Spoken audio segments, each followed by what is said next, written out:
The room went completely silent when the millionaire pointed at his maid and said the words nobody expected to hear, "I need a wife now. Come with me." She stood frozen beside the dining table, still holding a silver tray in her trembling hands.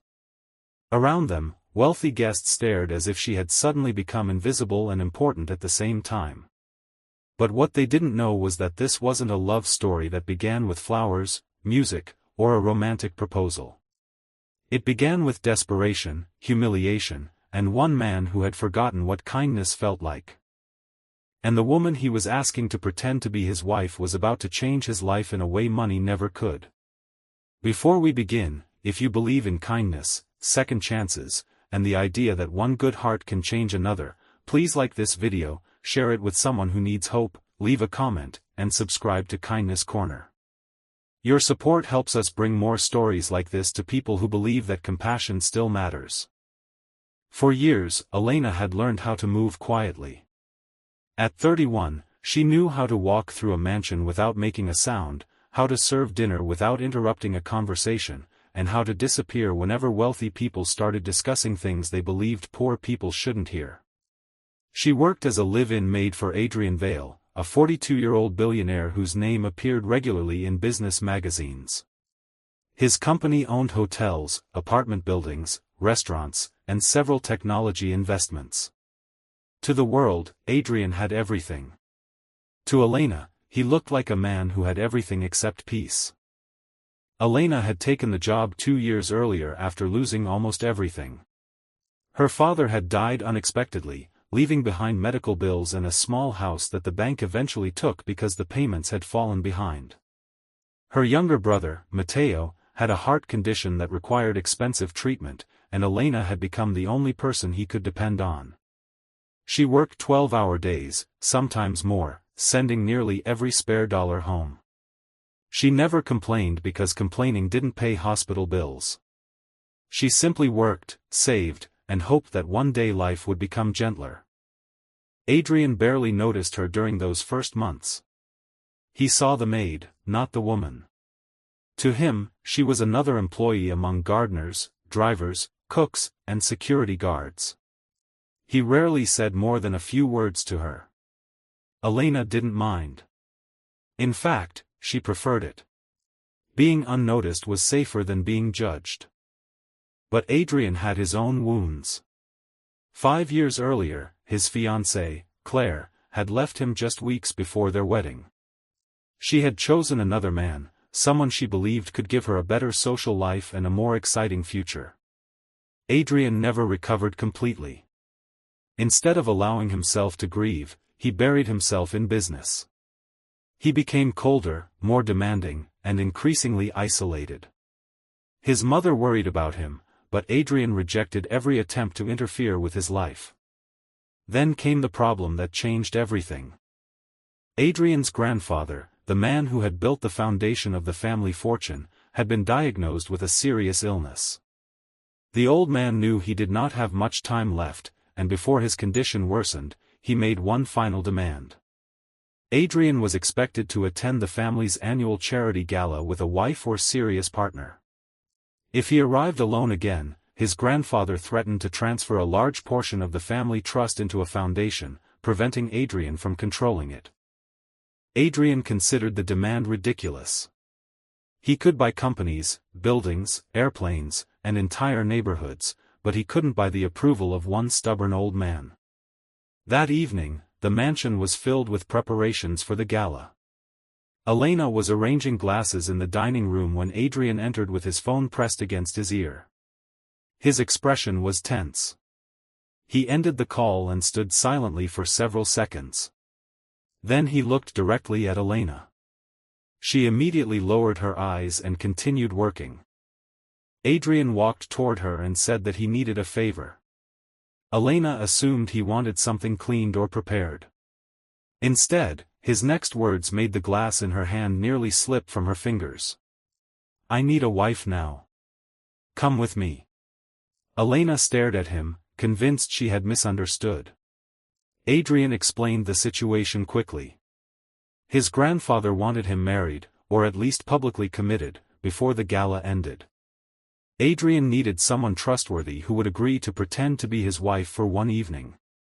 He offered Elena an amount of money that was more than she earned in several years. For a moment, Elena thought about Mateo's hospital bills.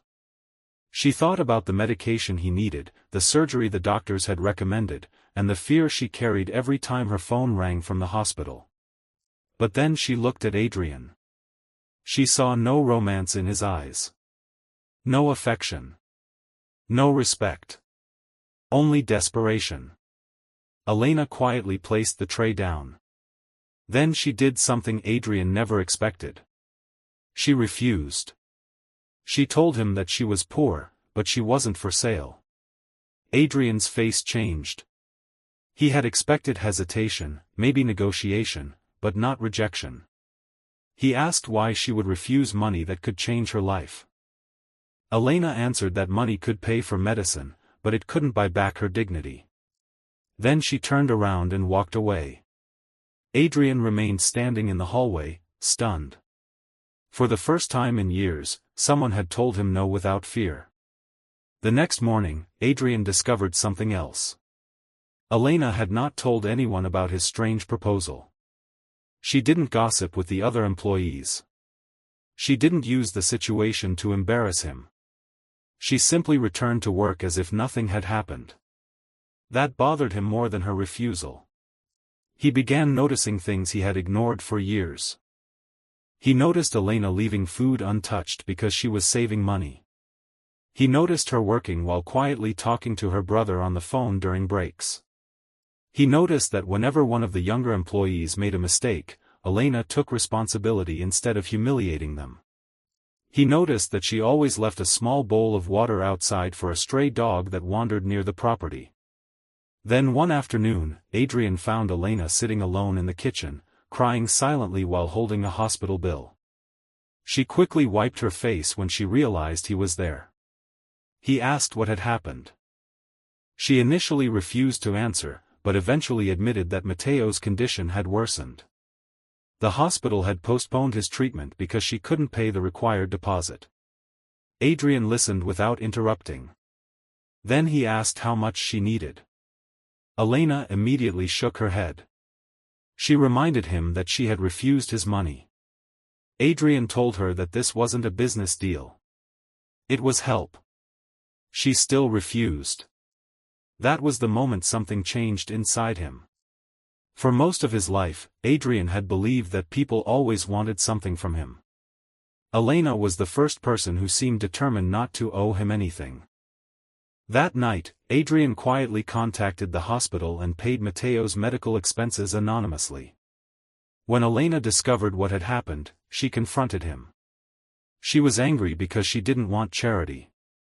Adrian simply told her that sometimes accepting help wasn't weakness. Sometimes it was allowing another human being to do something good. Elena didn't know what to say. The gala arrived 3 days later. Adrian still needed a partner, but this time he didn't ask Elena to pretend to be his wife because of his grandfather's money. He asked her because he wanted her beside him. He promised that she could leave whenever she wanted and that there would be no contract, no payment, and no obligation. Elena reluctantly agreed to attend. When she walked downstairs that evening, the mansion seemed to stop breathing. She wasn't wearing expensive diamonds. She didn't have a designer dress. She wore a simple dark blue gown Adrian's sister had helped her choose. But there was something about the way she carried herself that made people look twice. Adrian stood at the bottom of the staircase. For the first time, he didn't see a maid. He saw Elena. And something in his expression made her heart beat faster. At the gala, whispers followed them everywhere. Some guests laughed behind their hands. Others openly questioned Adrian's decision. One woman even asked Elena whether she had been hired for the evening. Elena felt the humiliation burning through her. She started to walk away. Adrian stopped her. Instead of defending himself, he turned toward the entire room. He announced that Elena had been the only person in his life who had ever refused his money and still treated him like a human being. He told them that she had helped his employees, cared for strangers, and stood beside him when she had every reason to walk away. Then he admitted something nobody expected. He said that the woman he had once asked to pretend to be his wife had become the only woman he could imagine building a real life with. The room fell silent. Elena stared at him with tears in her eyes. But she didn't answer immediately. She walked toward Adrian and quietly told him that if he wanted her in his life, it couldn't be because she saved him from his grandfather, his family, or his loneliness. It had to be because he loved her. Adrian nodded. He told her that he was still learning what love meant, but he knew one thing for certain: when she wasn't around, the mansion felt empty. Those words broke through the walls Elena had built around her heart. She took his hand. Not because he was rich. Not because he could pay her brother's bills. Not because he had promised her a beautiful life. She took his hand because, for the first time, Adrian wasn't asking her to become something for him. He was asking her to be herself. Months passed. Matteo received his treatment and slowly recovered. Elena no longer worked as a maid. Adrian offered her a position managing the charitable foundation he created in honor of his grandfather. She accepted only after insisting that she would earn her salary and that every donation would be carefully accounted for. Adrian changed too. He began visiting hospitals without cameras. He started funding scholarships for employees' children. He learned the names of people who worked in his buildings. He even began eating dinner with his staff once a week, something that would have been unimaginable before Elena entered his life. Their relationship didn't become perfect overnight. They argued. They misunderstood each other. Sometimes Elena worried that Adrian would return to the cold man he used to be, and sometimes Adrian feared that Elena would eventually realize she deserved someone less complicated. But they kept choosing each other. 1 year after that unforgettable gala, Adrian took Elena back to the same ballroom. This time there were no contracts. No family pressure. No pretending. He got down on one knee in front of everyone and asked her to become his wife for real. Elena cried before she could answer. Then she smiled and said yes. The millionaire who once believed a wife could be purchased had finally learned that love was the one thing money could never command. And the maid he barely noticed had taught him the greatest lesson of his life: a person's value is never measured by the clothes they wear, the house they live in, or the money in their bank account. Sometimes the poorest person in the room carries the richest heart. If this story touched your heart, please like the video, share it with someone who believes people deserve second chances, and subscribe to Kindness Corner. Your support helps these stories reach more hearts and reminds us that kindness can appear in the most unexpected places. And before we end, I have one special request.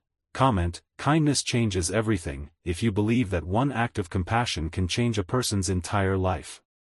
Because sometimes, the person standing quietly in the corner of the room is not waiting to be rescued.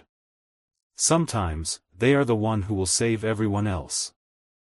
And sometimes, the greatest love story begins when two people stop seeing each other as rich and poor, employer and employee, powerful and powerless, and simply see two human beings who both needed a second chance.